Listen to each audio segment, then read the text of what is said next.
A few weeks ago, Barton George sat down and recorded a podcast with Jim Zemlin, the executive director of the Linux Foundation. The podcast was a little less than about a half hour long, and most of it was about where the Linux Foundation started, how it got going, and the history of it all. And it was pretty light on specifics, but there was a couple of tidbits in there that were truly fascinating. I'm going to play them for you now. And Barton was he knew he heard Jim say these things, and he cut them out and he posted them over on Twitter as about 30 seconds or so worth of audio from Jim Zemlin without comment, so people can kind of take a listen to it and hear what Jim is saying. I'm going to play it for you now, and then I've got a whole heck of a lot to say afterwards. DevOps Dispatch presents Voices from the Industry. These are not paid actors. We were trying to create the perception of a two-horse race between Microsoft and Linux in order to kill Sun. The reason for that is that Linux was really consolidating the Unix space. That was the primary competition because you could move a Unix workload over to Linux much easier. There is a theory that if Sun had open sourced Solaris sooner and had leaned into that technology in a different way, that Linux wouldn't be the success that it is today. Okay. All right. Holy smokes. All right. I'm going to read some of this to you in case you missed it. I went back and I listened to the entirety of the podcast. Well done, Barton. And I pulled out this clip. Jim Zemlin says the following, and I quote, "I spent most of my time criticizing Microsoft." He's talking about the very early days of the Linux Foundation, talking about how much better Linux was. Although, and I know you worked at Sun Microsystems, referring to Barton who previously worked at Sun, we didn't really want to necessarily, or think that we could, kill Microsoft. We were trying to create the perception of a two-horse race between Microsoft and Linux in order to kill Sun. The reason for that is that Linux was really consolidating the Unix space. That was the primary competition because you could move a Unix workload over to Linux much easier. There is a theory that if Sun had open sourced Solaris sooner, and had leaned into that technology in a different way, that, Linux wouldn't be the success that it is today. And he goes on to talk about how, quote, "it was so fun to make fun of Microsoft, and they certainly helped us out with all their fear-mongering of Linux, but we weren't really thinking that we would kill, Well, that was that when Ballmer was talking about Linux as a cancer. Was that... Yeah, it was great. I mean, he just gave us free publicity. David versus Goliath. So what I want to call out though here is that when Jim Zemlin and the Linux Foundation in their very early days were spending time attacking Microsoft, they're saying that was actually a covert strategy to secretly attempt to kill Sun and was not, in fact, an attack on Microsoft. That is kind of crazy huge. I want to dive into a couple of tidbits here because this is actually pretty important. So the Linux Foundation was founded in 2007, right? It came out of two different organizations. One was the Open Source Development Labs, which up until that point is who had been paying Linus Torvalds' salary. And the other organization was the Free Standards Group. Right? They were trying to create a standard base on which all Linux distributions could be made. Many people might remember the LSB, the Linux Standard Base, that didn't really pan out in a lot of ways, but Jim Zemlin was hired to work on the Free Standards Group. And then both the Free Standards Group and the Open Source Development Labs merged together to create the Linux Foundation, which Jim ended up as the executive director of and running. That happened in 2007. Now, here's where the history of this becomes really important, because I want to get down to this. We have a couple of questions that need to be answered here. One, Jim is saying that the Linux Foundation, their strategy was to attack Microsoft in order to kill Sun. That's what he's saying their strategy was. So one, was that true? Like, is what he's saying truly their strategy that they had back in 2007? And two, if it was their strategy, why? Why was that their strategy, and what ramifications did that strategy have? So here's why I want to talk about the timeline here. So the Linux Foundation was created in 2007, right? So his attacks on Microsoft, I mean, during 2007, I'll show you a few of them, really got pretty extreme, and for good reason. But it came after Sun had already open sourced Solaris, right? At this point, Solaris was open sourced in 2005. The very first release of anything open source Solaris based was called Solaris Express. There was an open source version of that came out back in 2005. And then there was more versions that happened later on, and several renamings. We'll get to that in a moment. And then in 2007, Sun actually joined the Free Software Foundation and open sourced under the GPL license Java, right? And they already had OpenOffice, which was already open source as an Office suite.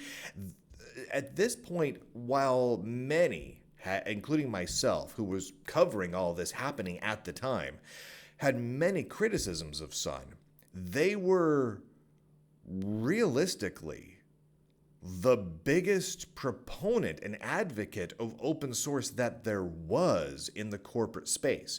During this period of time, Microsoft was fiercely anti-open source to an extreme degree. I mean, the whole, the GPL is a cancer. They fought against open source. I remember literally standing in front of Steve Ballmer when he was screaming about how much he hated Linux, with spit flying out of his mouth to such a degree that it covered my glasses. That's not even an exaggeration. It's a really weird thing that happened. But Sun was an extreme, compared to the other companies at the time, advocate for open source. OpenOffice, while it had some issues, was open source. They free softwared Java, at least mostly, and they released the Solaris operating system and a whole bunch of the tool chain that went along with it under open source licenses as well. So this was a pretty big moment of Sun embracing open source. And here we have Jim Zemlin saying that the Linux Foundation had as what would appear to be its primary goal the death of Sun. They were setting out to kill Sun because at the time, they made it very clear that their goal was to take out Microsoft, to stop Microsoft from hurting Linux. Well, it turns out that that strategy was not to hurt Microsoft. It was to destroy Sun. Jim just said that. What's interesting here, though, is this exact period of time was very tumultuous within the Linux Foundation and in how it related to Sun. So there may have been some really bad blood here. Here, let me go over here. At the beginning of 2007, shortly, like right after the Linux Foundation was founded, Ian Murdoch, the creator of Debian, who was the CTO of the Linux Foundation, bailed on the Linux Foundation and ran over to Sun. He made a whole bunch of statements about how excited he was about Sun, about Sun's pushing of open source, about the opening of Solaris, about the future of all that, and Ian was heading out on over there. And he was even talking about how Sun was really looking to work with Linux and work with Debian and incorporate a lot of that technologies into Solaris and support a lot of the Linux technologies. Solaris and Sun were embracing Linux and open source at that time, and Sun was joining the Linux Foundation. Yeah, as a supporting member. Yeah. So while all this was happening, according to Jim Zemlin, the actual internal strategy was to destroy and kill Sun. What? Now, does that have anything to do with the bad blood between him and Ian Murdoch? Because Ian Murdoch bailed on the Linux Foundation and ran to Sun? I don't know. That would be pure hypothesis, but it's interesting to look at right there, just the same. And again, a lot of things were happening at this exact time. Within weeks of each other. This is Simon Phipps announcing that Sun, he worked at Sun at the time, was joining the Free Software Foundation as well. They were now being a major supporter of the free software movement and releasing Java under the GPL. Holy smokes! All this was happening in 2007. And again, apparently, at least that's what they want us to believe, all the attacks that were happening, which we're going to talk about in just a second, between Microsoft and the Linux Foundation were geared not towards Microsoft, not towards harming Microsoft, but towards harming Sun. Now, a lot of people might remember, pardon some of these websites I'm pulling up, most of them are incredibly old, and I have to grab old archive.org versions of them because the Linux Foundation has just deleted most of the blogs I wanted to look at that reference this period of time because they do not want us looking at what they said in 2007 for some reason. But Microsoft, many of you will remember 2007 as an intense year. Microsoft went on the warpath against Linux in a big way. The patent attacks. They were talking constantly. They were attacking this GPS software company and that software company over there. They were attacking everyone they could for violating Microsoft's patents. A lot of times they were patents involving file systems like FAT and things like that, but they were coming after Linux companies and open source companies and companies that use those technologies with patent violations. And they were creating licensing schemes where they were saying, do you want to hey company over there, hey Novell, hey TomTom, hey whoever, come on over here, pay us a little protection money and maybe we won't sue you out of existence for violating our 3 bazillion patents. So they were going nuts on it, and they were making statement after statement about how dangerous Linux was, how scary it was to use, how the licensing of the GPL was a cancer and Linux was a cancer, and it was mean. It was angry. It was intense. It was a very, very intense time. I mean, realistically, the whole 5, 6, 7, 8 years leading up to this period of time was already pretty between Linux and Microsoft, but it was ratcheting up. So in steps the Linux Foundation and the Jim Zemlin saying that all the responses that the Linux Foundation was making to Microsoft, which were many over the course of 2007, 2008, 2009, and 2010, were not really about Microsoft at all. They were to destroy Sun. There's article after article about the Linux Foundation saying, Microsoft, stop bullying people. Microsoft, stop doing these patent wars. Microsoft, stop releasing bad technology. They were coming after Microsoft in a really, really big way. But it wasn't about Microsoft at all. Now, how realistic do we think that is? Because right now, if we flash forward to today, Sun Microsystems doesn't exist anymore. Sun is gone.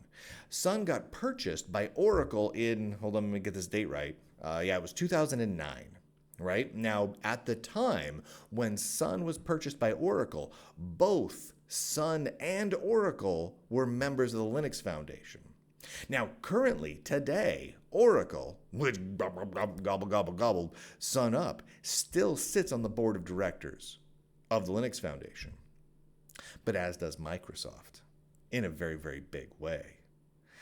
Both Microsoft and Oracle are platinum members of the Linux Foundation and sit on the board of directors, have corporate seats and corporate representation on the board of directors for the Linux Foundation. And the Linux Foundation is extremely friendly with Microsoft at this point. I mean, that's a given thing, right? And we could argue about whether that's good or bad. But does that influence this telling of history? Is that real? Was the Linux Foundation actually just pretending to attack Microsoft in order to create a sort of perception that Unix and Sun didn't matter in order to kill Sun? Well, if so, maybe it worked. I mean, if so, maybe it was an effective strategy. And so we could give Jim Zemlin and the Linux Foundation the benefit of the doubt and say, yes, they did it on purpose. Yes, they went after, they went after Microsoft in order to destroy Sun. Does that sound unlikely? Yes. Yes, it does sound unlikely. But let's give them the benefit of the doubt, okay? Let's say that really was the strategy. Just for kicks and giggles here. Let's think about it here. Why? Why was it the strategy? Because if you take the Linux Foundation at their word, at face value, what they say at face value nowadays, what they say now is that they're not really about Linux per se. They're about open source and open collaboration and all these other things. If that really is the case, why would they have been committed, dedicated to the destruction of Sun during the 2007-2008 period of time when Sun was open sourcing under the GPL and free softwaring stuff left and right? When they were hiring Linux legends like Ian Murdoch and pushing for the support of Linux inside of Sun and outside of Sun. Why would they do that? Why would they go after the company that was funding and running the big open source Office suite that at the time every major Linux distribution used in OpenOffice? This was before, remember, this is before OpenOffice forked and became LibreOffice later on, which everyone now uses. But back then it was OpenOffice. So why would the Linux Foundation try and take out the creator of Java and Solaris and the company that owned and released the open source OpenOffice? Why would they do that? If they were really for the open source, they would not have done that. The only reason to do that is to take them off the board as a player, as competition, as saying, we don't want another operating system competitor out there, an open source Unix-like operating system that cannot stand, and so they took it out. I mean, that's it's brutal, and maybe it's good business sense if that truly was their strategy, but that does seem to run contrary to what they say is now their modus operandi and their real goals of promoting and fostering open source and working so closely with so many corporations. So what was it about Sun that they feared in those days? If that really is the case, if that was their strategy, that means that Jim Zemlin and the Linux Foundation were scared of Sun and what they could do. Not what harm they could do, because clearly they were hiring Debian creators and releasing everything that they could under the sun under the GPL. They had a few problems. They weren't perfect, but compared to every other every other major company at the time, they were the open source company at the time. I know we like to view history through various glasses, but if you go back and look at, say, 2000 to 2007, 2008, that window of time, Microsoft, no, they literally said open source software was cancer.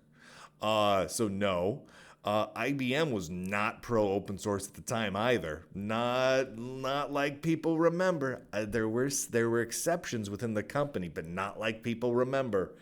You look around. Oracle was tinkering, but not fully. I mean, you go through all the big tech companies. There really wasn't a big tech company, a big one that was pro open source like Sun was at that moment.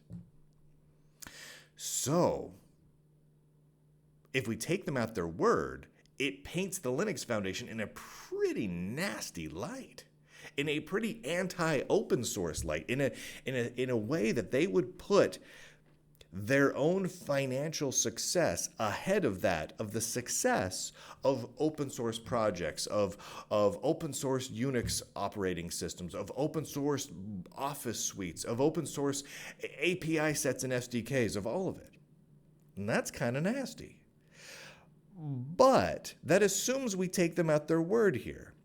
I'm going to go out and I'm going to say something a little different.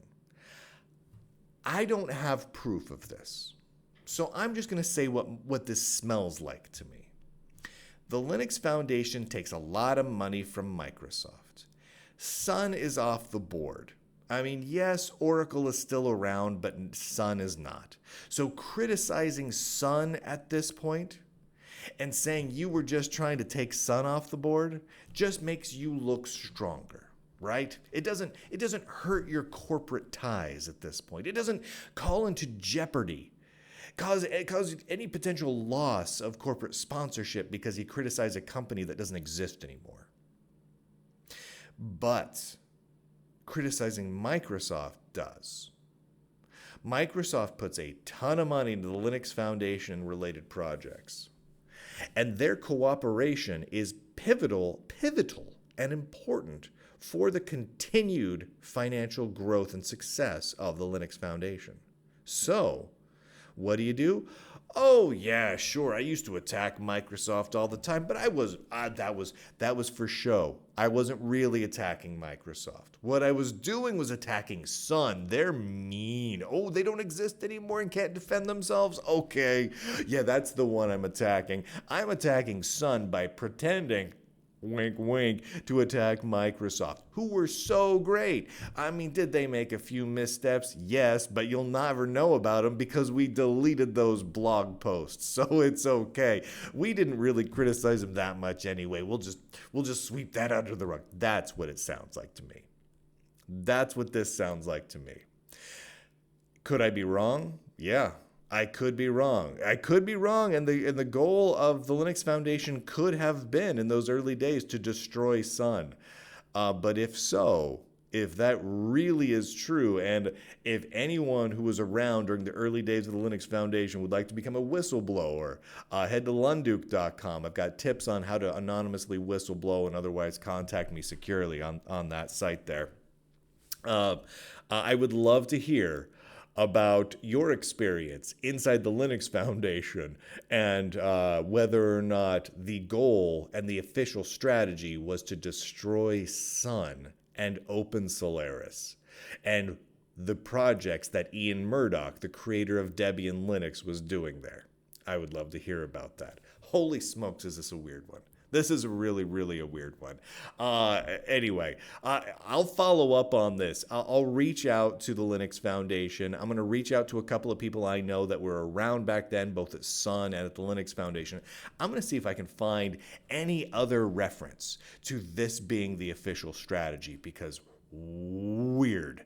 Really, really weird. All right, ladies and gentlemen, boys and girls, nerds and nerdettes across the inner tube, I do declare and broadcast.